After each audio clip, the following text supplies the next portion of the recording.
Hello sir, क्या आप पंडित जवाहरलाल नेहरू के बारे में जानना चाहते हैं? क्या आप जानना चाहते हैं कि पंडित जवाहरलाल नेहरू कौन थे? तो सर आपको यह वीडियो लास्ट तक देखना होगा, क्योंकि सर आज इस वीडियो में मैं आपको बताना चाहूँगा कि पंडित जवाहरलाल नेहरू की प्रारंभिक जीवन कैसा रहा है और पंडित जवाहरलाल नेहरू का जन्म कहाँ हुआ था। साथ ही साथ सर आज इस वीडियो में मैं बताना चाहूँगा कि पंडित जवाहरलाल नेहरू का स्वतंत्रता संग्राम में क्या योगदान रहा है और पंडित जवाहरलाल नेहरू जब प्रधानमंत्री, भारत के प्रथम प्रधानमंत्री बने, तो उनका प्रधानमंत्री बनने के रूप में क्या-क्या कार्य रहे हैं। साथ ही साथ ये भी बताना चाहूँगा सर कि पंडित जवाहरलाल नेहरू को बच्चे इतना प्रेम क्यों किया करते थे। साथ ही साथ हमारे पंडित जवाहरलाल नेहरू बच्चे से इतना प्रेम क्यों करा करते थे। और साथ ही साथ लास्ट पीरियड में मैं बताना चाहूँगा कि पंडित जवाहरलाल नेहरू का निधन कब हुआ था और कहाँ हुआ था, और कुछ मैं लास्ट पीरियड में निष्कर्ष भी बता देना चाहूँगा। इसलिए सर आपको ये वीडियो लास्ट तक देखना होगा। तो सर चलिए करते हैं हम अपनी चर्चा की शुरुआत। सर हम अपनी चर्चा की शुरुआत करते हैं पंडित जवाहरलाल नेहरू की परिचय से।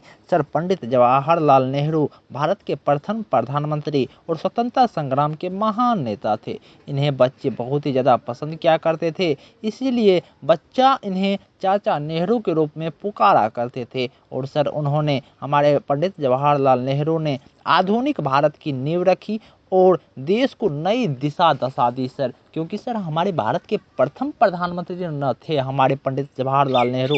अब हम सर जान लेते हैं कि पंडित जवाहरलाल नेहरू का जन्म और इनके प्रारंभिक जीवन कैसा बीता सर। सर पंडित जवाहरलाल नेहरू का जन्म 14 नवंबर 1889 ईस्वी को हुआ था सर। कब सर? पंडित जवाहरलाल नेहरू का जन्म 14 नवंबर 1889 ईस्वी को हुआ था सर। इनका जन्म स्थान इलाहाबाद में हुआ था, जो कि अब आप प्रयागराज कहते हैं सर, जो कि हमारे उत्तर प्रदेश में पड़ा करते हैं सर। पंडित जवाहरलाल नेहरू के पिताश्री का नाम पंडित मोतीलाल नेहरू, जो कि एक बहुत ही प्रसिद्ध धाकड़ वकील हुआ करते थे सर। और पंडित जवाहरलाल नेहरू के माता का नाम स्वरूप रानी थी सर। क्या थे?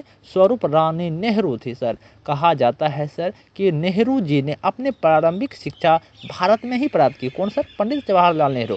और ये आगे की पढ़ाई के लिए इंग्लैंड चले गए और वहाँ पर ही उन्होंने हार्वर्ड स्कूल, ईटन कॉलेज और कैम्ब्रिज विश्वविद्यालय से शिक्षा ग्रहण की सर। और बाद में उन्होंने लंदन से वकालत की सर। पंडित जवाहरलाल नेहरू पढ़ाई में बहुत ही अच्छे खासे न थे सर, क्योंकि इनके परिवार वाले एक तो बहुत ही अच्छे कंडीशन में थे और पढ़ाने के लायकदार थे सर। ठीक ना सर?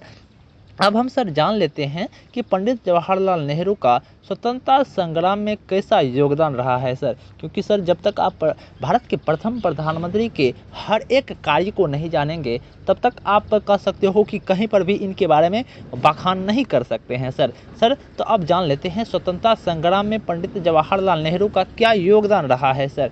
सर कहते हैं कि पंडित नेहरू जी महात्मा गांधी से बहुत ही ज़्यादा प्रभावित हुए और वे स्वतंत्रता आंदोलन में शामिल हो गए। और हमारे पंडित नेहरू असहयोग आंदोलन, नमक सत्याग्रह और भारत छोड़ो आंदोलन जैसे आंदोलन में सक्रिय रूप से भाग लिया और देश के प्रति सच्चे होकर मेहनत किए और आंदोलन में घुस गए सर। और उन्होंने कई जगह कह सकते हो सर भारत के लिए लड़ा सर। और भारत के प्रति इनकी प्रेम ने, इनकी ताकत ने, इनकी लालसा ने भारत के प्रति, भारत के जनता के प्रति दिल को खींचा सर। और इसी प्रति अंग्रेज़ों के विरुद्ध ये कह सकते हो कि कहीं भी सत्याग्रह शुरू कर देते, जिसके कारण हमारे पंडित नेहरू को कई बार जेल भी जाना पड़ा सर। सन 1947 ईस्वी में जब हमारे भारत देश की आज़ादी हुई, क्या सर? सन 1947 में भारत को जब आज़ादी मिलने पर वे देश के प्रथम प्रधानमंत्री बने सर। सोचो सर, एक ऐसा लड़का जिनके पिता वकील थी और माता घर की एक गृहिणी थी, और उनके बेटे हमारे भारत के प्रथम प्रधानमंत्री बने सर। ये सर कह सकते हो कि सपना ही था सर, कह सकते हो सर। अब हम सर जान लेते हैं कि पंडित जवाहरलाल नेहरू के प्रधानमंत्री के रूप में कौन कौन से कार्य रहे हैं, जिसे जो है ना बच्चे इन्हें बहुत ही ज़्यादा प्रेम भी क्या करते हैं सर। सर पंडित नेहरू जी देश के में जो है ना हमारे ये औद्योगिकीकरण और कह सकते हो कि वैज्ञानिक अनुसंसाधन और शिक्षा को बढ़ावा दिया करते थे। वे कहते थे कि जहाँ मिलेगी शिक्षा वहीं पर होगी एक बहुत ही गिच्छा। कहने का अर्थ था सर, जहाँ जहाँ शिक्षा फैलेगा वहाँ वहाँ हमारे देश विकसित होंगे सर। सर इसीलिए नेहरू जी हमारे व्यावसायिकीकरण और हमारे कह सकते हो वैज्ञानिक अनुसंसाधन और शिक्षा को बढ़ावा दिया करते थे। और वे चाहते थे, वे विश्व शांति चाहते थे, गुट निरपेक्ष आंदोलन चाहते थे। वे ये चाहते थे कि हम लड़ाई झगड़ा में विश्वास न करें, हम अशांति नहीं कर सकते हो कि अहिंसा के प्रति हम बढ़ावा दें और अपने देश को आगे बढ़ाएं। और इसी का फल है सर, आज हमारे देश कह सकते हो कि बहुत ही ज़्यादा आगे की राह पर चल रही है सर। अब हम जान लेते हैं सर कि पंडित जवाहरलाल नेहरू जो है ना बच्चे से इतना प्रेम क्यों क्या करते थे सर। नेहरू जी बच्चे से बहुत ही ज़्यादा प्रेम क्या करते थे, बच्चों से इनका बहुत ही ज़्यादा कह सकते हो सर लगाव था सर। बच्चे इन्हें प्यार से चाचा नेहरू कहा करते थे, क्योंकि सर और चाचा नेहरू कहे जाने की वजह से बच्चों ने जब इसे भीख में एक चीज़ मांगा तो चाचा नेहरू ने, जिसे हम पंडित नेहरू कहते हैं, उन्होंने अपने जन्मदिन 14 नवंबर को भारत के बाल दिवस के रूप में मनाने का अधिकार दे दिया सर। सोचो सर, 14 नवंबर 1889 ईस्वी को पंडित जवाहरलाल नेहरू का जन्म होता है और वही 14 नवंबर को हमारे चिल्ड्रंस डे, जिसे आप बाल दिवस के रूप में आपके टीचर्स जो है ना आपको प्रेरित करते होंगे सर। सर यही थी हमारे कह सकते हो कि पंडित जवाहरलाल नेहरू का बच्चों से अटूट प्रेम सर। अब हम जान लेते हैं सर कि पंडित जवाहरलाल नेहरू के निधन के बारे में जान लेते हैं कि कैसे निधन हुआ और इनका निधन कब हुआ सर।